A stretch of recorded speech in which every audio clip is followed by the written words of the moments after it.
Hello guys, welcome to my video. So ngayong araw na to, i-convert natin ating Epson L121 sa 003 na ink. So, ang kailangan natin gamitin ay screwdriver,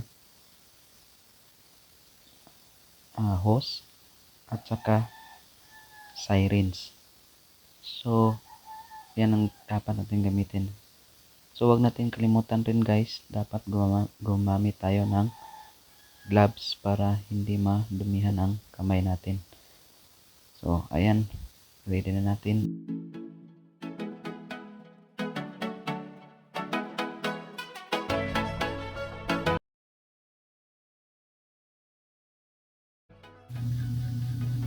Ayan guys, lagyan muna natin ng hose itong sirens natin dahil ito ang ihigop natin sa tangke ng ating Epson N121. So, kailangan din natin ng tapunan ng ink guys. Kung gusto nyo itapon, yan, tanggalin muna natin to, saka natin tatanggalin yung mga screw. Natanggal ko na pala yung ibang mga screw nito guys. Ito na lang natira. So,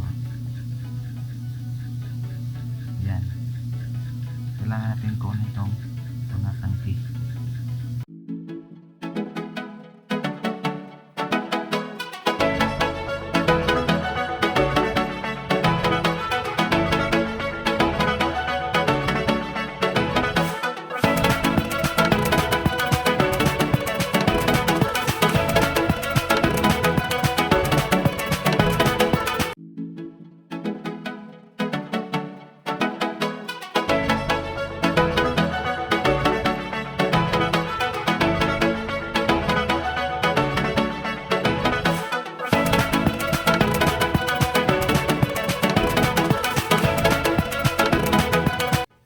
So ayan guys, kailangan natin tanggalin ang mga tangke na ito.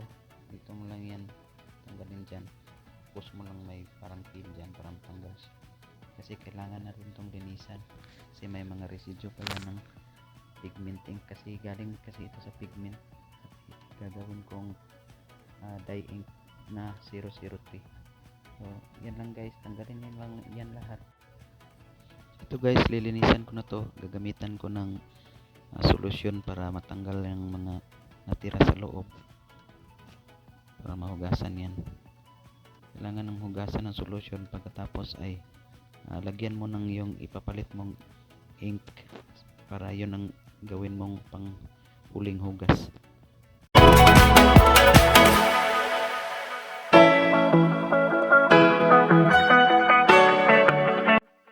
So ayan guys, nalinisan ko na to.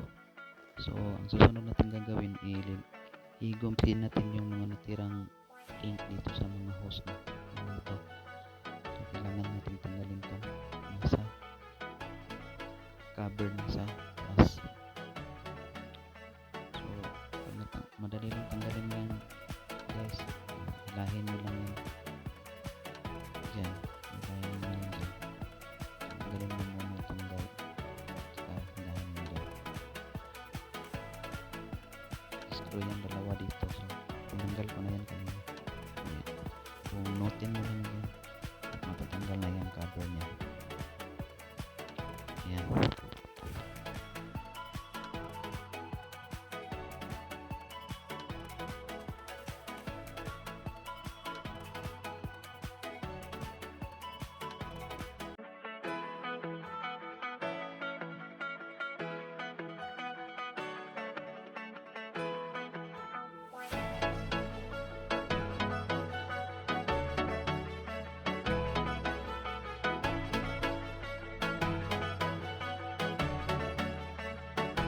So ayan guys, nalagay ko na siya. So kailangan na lang natin gawin ay lagyan ito ng ink.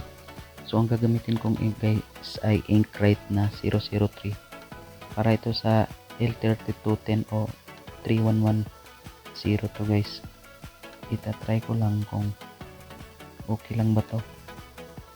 First time kong maglagay ng 003 sa L120. Kaya abangan na lang natin kung anong resulta nito. Experiment din kasi ito. So ayan, buksan ko na at ilalagay ko na ito lahat.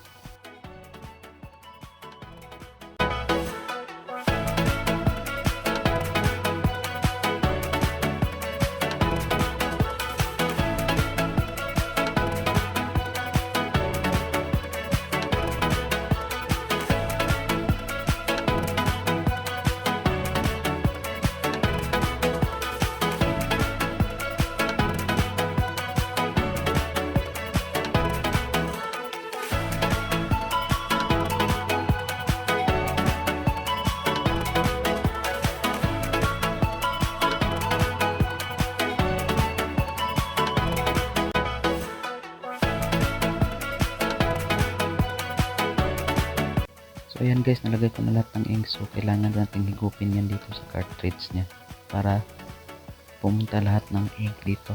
So higupin na natin ulit tulad ng ginawa natin kanina. So tara, let's go.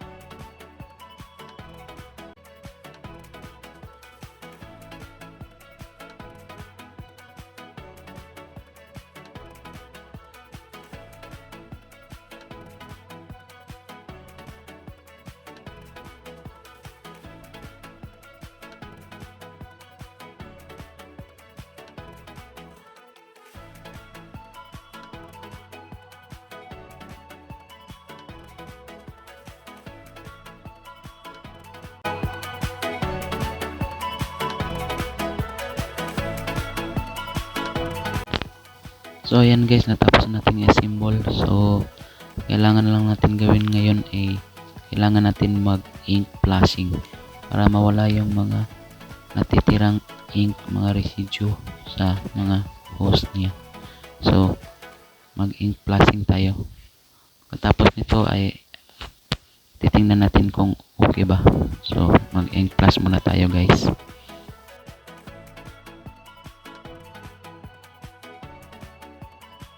So tapos na tayong mag-ink flashing guys. So kayo nang bahala kung ilang beses kayong mag-ink flashing. Ako okay na sa akin yung isang beses. So magpiprint na tayo ng pattern. Tingnan natin kung okay lang ba ang print nya. Yan. Tingnan natin yan guys. Okay na yan. So first time kong gumamit ng 003 na ink sa L121. So ayan guys, walang problema. So, goods yung pag-convert natin. So, salamat sa panonood ng aking video. Subscribe for more.